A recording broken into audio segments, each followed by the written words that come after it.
Good evening, muggles. Good evening, wizards. Good evening, moms and dads.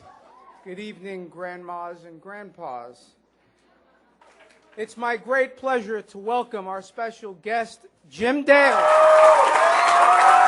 Wow, what a reception. Ladies and gentlemen, I cannot tell you how very pleased I am to be here tonight because this is the end of an era, isn't it? I mean, seven books. Oh, no, it is the end of it. It is the end of it. But the fact is that we've all been part of it. If you're an audiobook listener, then... Oh, you are? Good. Then I'd like to say hello to each and every one of you because, we've been part of each other's lives now for 8 solid years. And that's wonderful. Are there any people here who have only just read the books? Oh, yes. You don't know what you've been missing. And you know why? Because when you listen to a book, what you're doing, you're being given another dimension to that character. Am I right? Yeah.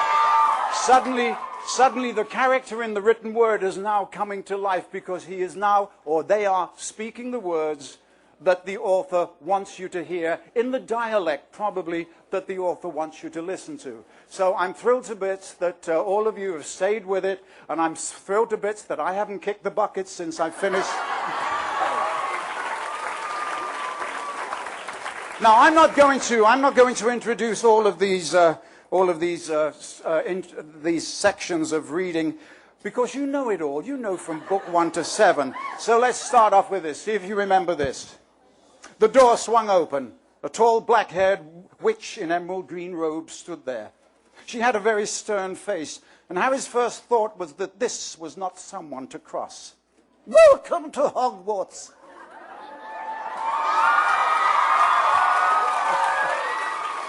Said Professor McGonagall. "The sorting ceremony will take place in a few minutes in front of the rest of the school. Now, form a line and follow me." Now, feeling oddly as though his legs had turned to lead, Harry got into line behind a boy with sandy hair, with Ron behind him, and they walked out of the chamber and through a pair of double doors into the great hall. Professor McGonagall silently placed a 4-legged stool in front of the first years. On top of the stool, she put a pointed wizard's hat. Now, this hat was patched and extremely dirty. Aunt Petunia wouldn't have let it in the house.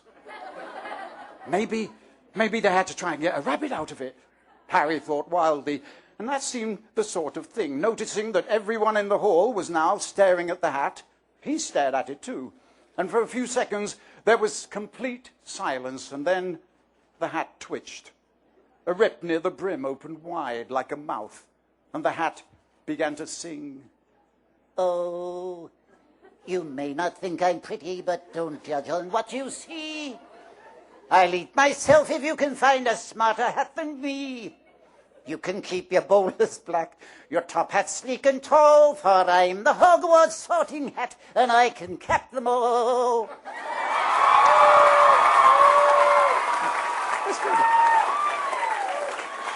The whole hall burst into applause. You knew that. You knew that. As the hat finished its song, it bowed to each of the 4 tables and then became quite still again. "So, we've just got to try on the hat," Ron whispered to Harry. "I'll kill Fred. He was going on about wrestling a troll." Professor McGonagall now stepped forward, holding a long roll of parchment. "When I call your name, you will put on the hat and sit on the stool to be sorted," she said. "Abbott, Hannah." A pink-faced girl with blonde pigtails stumbled out of line, put on the hat, which fell right down over her eyes, and sat down. A moment's pause. "Hufflepuff," shouted the hat. The table on the right cheered and clapped as Hannah went to sit down at the Hufflepuff table. "Boot, Terry." "Ravenclaw." The table second from the left clapped this time. Bulstrode Millicent then became a Slytherin. Perhaps it was Harry's imagination. After all, he'd heard about Slytherin, but he thought they looked like an unpleasant lot. Sometimes, Harry noticed, the hat shouted out the house at once, but at others it took a little while to decide. Finnegan Seamus, the sandy-haired boy next to Harry in the line, sat on the stool for almost a whole minute before the hat declared him a Gryffindor. "Granger," Hermione. Hermione almost ran to the stool and jammed the hat eagerly on her head. Gryffindor, shouted the hat. Ron groaned. A horrible thought struck Harry, as horrible thoughts always do. You know, when you're very nervous. What if he wasn't chosen at all? What if he just sat there with a hat on his eyes for ages until Professor McGonagall jerked it off his head and said there'd obviously been a mistake and he'd better get back on the train? Now, when Neville Longbottom, the boy who kept losing his toad, was called, he fell over on the way to the stool. The hat took a long time to decide with Neville. When it finally shouted, "Gryffindor!"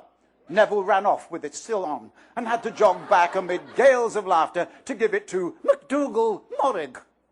Malfoy swaggered forward when his name...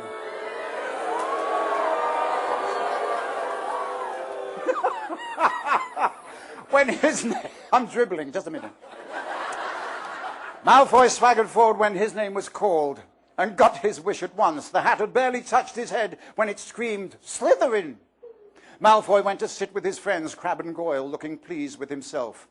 There weren't many people left now. Patil, and then at last, Potter! Harry! As Harry stepped forward, whispers suddenly broke out like little hissing fires all over the hall. Potter! Did she say, what, the Harry Potter? The last thing Harry saw before the hat dropped over his eyes was the hall of people craning to get a good look at him. Next second, he was looking at the black inside of the hat. He waited. Said a small voice in his ear. Difficult, very difficult. Plenty of courage, I see. Not a bad mind either. So, where shall I put you? Harry gripped the edges of the stool and thought, not Slytherin, not Slytherin. Not Slytherin, eh? Oh, said the small voice. Are you sure? You could be great, you know. It's all here in your head, and Slytherin will help you on the way to greatness. No doubt about that. No? Well, if you're sure, better be Gryffindor. Well done. Percy the prefect got up and shook hands with Harry while the Weasley twins yelled, "We got Potter! Ha ha! We got Potter! Ha!" Then it was Ron's turn. He was pale green by now. Harry crossed his fingers under the table, and a second later the hat had shouted, "Gryffindor!"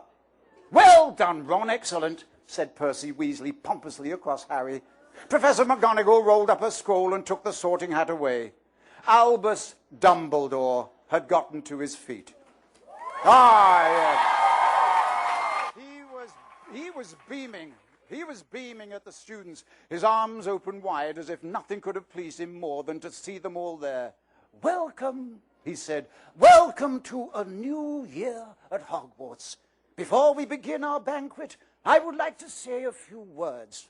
And here they are. Nitwit, blubber, oddment, tweak." He sat back down